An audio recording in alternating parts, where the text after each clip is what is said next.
you require. And he turned out to be the only one from the South, where it was zone 2. So now he feared that more senators will be eligible, which will broaden the competitive base. And now he wants to struck it. If other people are afraid, I'm not afraid. I am only afraid of my creator. Because I've seen whether you tell the lie, you tell the truth, the date of death, you can't adjust it either forward or backward. That is my life experience. The recession, does it help you? It's not about me. First, let me say the whole kernel of today's recession is that he's saying there is no need to speculate because my speculation will be as good as your speculation. But what I can tell you is that I understand the logic.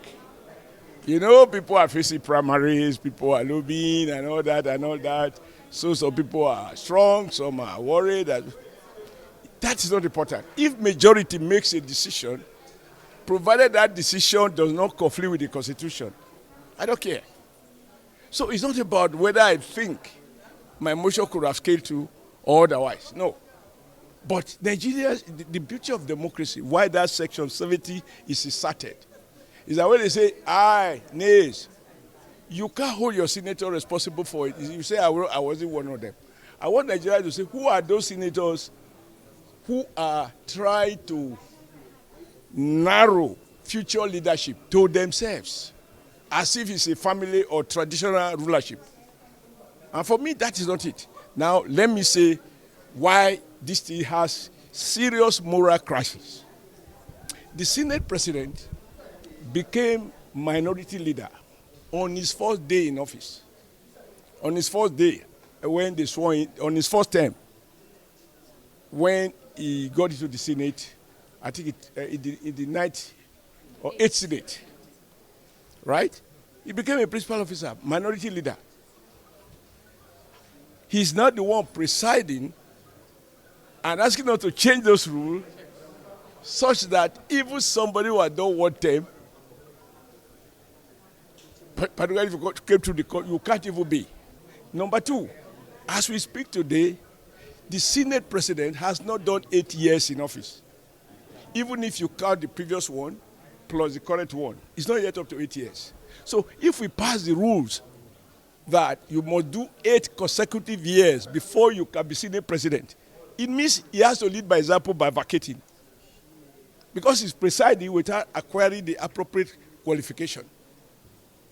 But more offensive to me is that as leaders who are product of ballot, we mustn't make laws to perpetrate anyone. Senator David Mark had the honor and privilege of serving as Senate president for 8 years, not by playing with the rules. Those rules that enabled David Mark to preside for 8 years, what is wrong with them? Those rules that enabled this Senate president to contest for Senate presidency, what is wrong with them? Why changing it now? Because you think that next time, because last time, this rule of what term, ranking, that's what you require. And he turned out to be the only one from the South, where it was zone 2. So now he feared that more senators will be eligible, which will broaden the competitive base. And now he wants to struck it. If other people are afraid, I'm not afraid. I am only afraid of my creator. Because I've seen whether you tell the lie, you tell the truth, the date of death, you can't adjust it either forward or backward. That is my life experience. The recession, does it help you? It's not about me. First, let me say the whole kernel of today's recession is that he's saying we shouldn't make rules that are in violation of the Nigeria Constitution. Because even law, if it violates the Constitution, you legislate in vain. Or the act becomes invalid to the extent of the contradiction. Now, go and look at, I think it's section 52 of the Constitution as to how you can become a Senate president or deputy Senate president. It simply says, upon proclamation, senators-elect shall meet, and the clerk of the National Assembly will conduct the election into the office of Senate President and Deputy Senate President. That is the Nigeria Constitution. So you cannot make rules, but you can evolve a culture, say, okay, maybe we need an experienced person. But even at that level, I will say, if he has enough experience to be a minority leader without previous one-day legislative experience, if he has the experience to be elected as Senate president after just 4 years, and he will tell you he's presiding well, and we have also said he's presiding well, why does he think that 4 years is no longer enough? That you must do 8 consecutive years? The other one that is extremely provocative is to say that even people who have been in the Senate before, who are even senior to the Senate president in terms of ranking, they did 2 terms and they left. Either they were voted out, or they contested for executive position, or they were appointed as minister like himself. When they now come back, they are not considered as ranking. Here, if you want me to speculate, because I had the question you asked this other guy, is that he's looking at, for example, if the former deputy Senate president was to win election in Delta, Senator Omagege, because he is not in this session, in the 10th Assembly, he will not be eligible. What is special about being in the 10th Assembly? Then, even David Mark, if he was to be, even after all his previous, because he's not the 10th Assembly, he will not be eligible. What is special about the 10th Assembly? Then Okowa, a former senator before he became governor, if he decides to contest, and I hear he's contesting, if he wins and he chooses to vie for the presidency of the Senate, what the leadership of the Senate was trying to do was to use these dubious, I use the word dubious cautiously, intervention in the rules to disqualify them. Why are you afraid? Hope Uzodinma is the one the newspaper seems to focus on. But because you don't know the whole ramification of the law. Now, tell me why you will say, as journalists, for example, that if you were editor 4 years ago, and you left to go and do, maybe, just as an example, to go and do PhD. So you left broadcasting, or even to do some other things. And then you come back, then you apply for a job, and they're looking at your CV, and you would probably say, I was editor of Channels Television or Arise TV. I was actually reporting from the National Assembly. They will say, oh, those past experience doesn't matter. Once you have left and you are coming back, who does that? Those should count in your favor, not against you. Will you still come back with emotion? Pardon? Will you still come back with emotion? First, I'm happy that on their own today, they have revised based on the provision of the Constitution. But only in part. There is still a substantial debts that are illegal and that is completely in adherence with the provisions of the Nigeria Constitution, which we are not at liberty to amend. So Do you feel shortchanged yourself? No, it's not about me. Don't raise it to me. I know. I have told you I'm contesting for office. What I am contested for is the president, is the seat to represent the people of Edo North. Any other thing is not my right. It's a privilege that can only be conferred by fellow colleagues. Thank you, sir. And lastly, I respect ranking. But the Constitution of Nigeria does not put weight. And no matter what you want to think of yourself, it is only to the extent that is in conformity with the express provision of the Nigeria Constitution. So all of these things will not matter. Best example, when some people supported him, and I was one of those who supported him. Ironically, I was one of those who supported him, even as a first-timer, against Senator Yari. They interpreted that Yari's first term was in the House of Rep, and therefore it's not ranking. Okay? But ranking contested that election. If he got majority, he would have won, because whatever they were saying is inferior in the face of the extra provisions of the Nigeria Constitution. I just think that you, the media, that is how Africans become live presidents. Thank you, sir. Okay. You know, when you see that of Cameroon, you see Uganda. That is how they start. So we cannot. If people choose to keep quiet, me, I will talk.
standing order, the decision that was done today.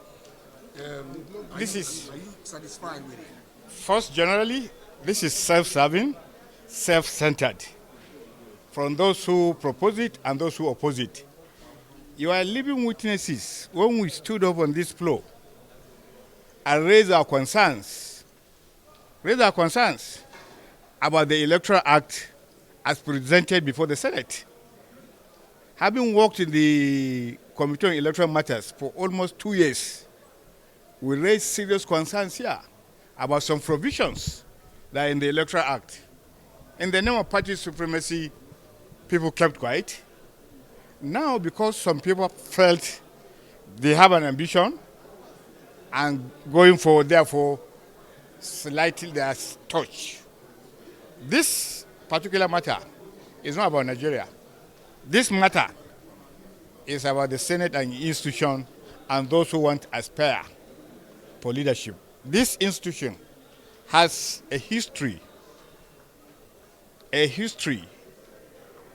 that is institutionalized.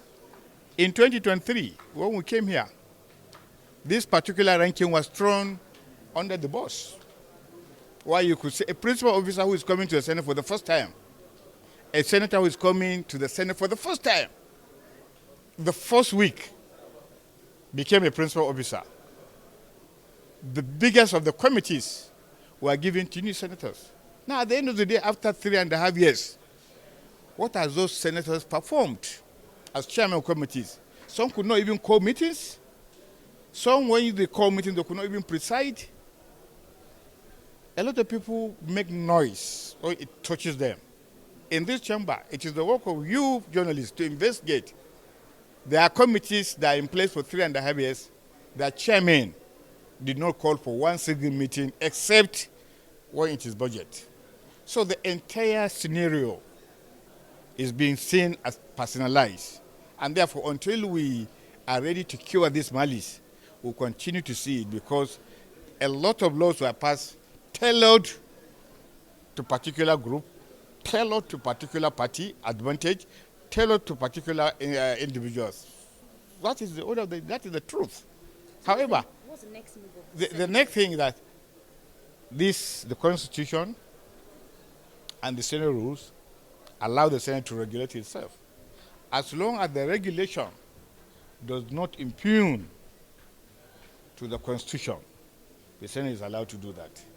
Therefore, rescinding, bringing emotion, whatever that anybody wants to bring, he can bring, as long as it makes sense, as long as it is not about himself or themselves or about a group that are coming to take over. We know all this. You are journalists. Some people are saying they are coming to take over. Some people here are saying they want to be. So that is what is being played here. And unfortunately, by the ruling party, as opposition member, we are looking at them. But will you let it stand, just looking at them? It does not matter if in 2027 we have more numbers. They have worked for us. So we are just looking at them as if, they are assuming as if in 2027 they are going to come with this number. As far as I'm concerned, that is a foolhardy, and that is not something that should be in a law that is in the Senate. Have you moved to the ADC? Have you moved to the ADC? Not yet. I'm still a member of the PDP. But we saw a video circulating that you have moved. I went to, a lot of people forgot that the ADC chairman was my very close boss. And I'm also, most of the ADC chieftains are my friends. And hopefully, in a few days, I may be there. All right. Congratulations. Now, good.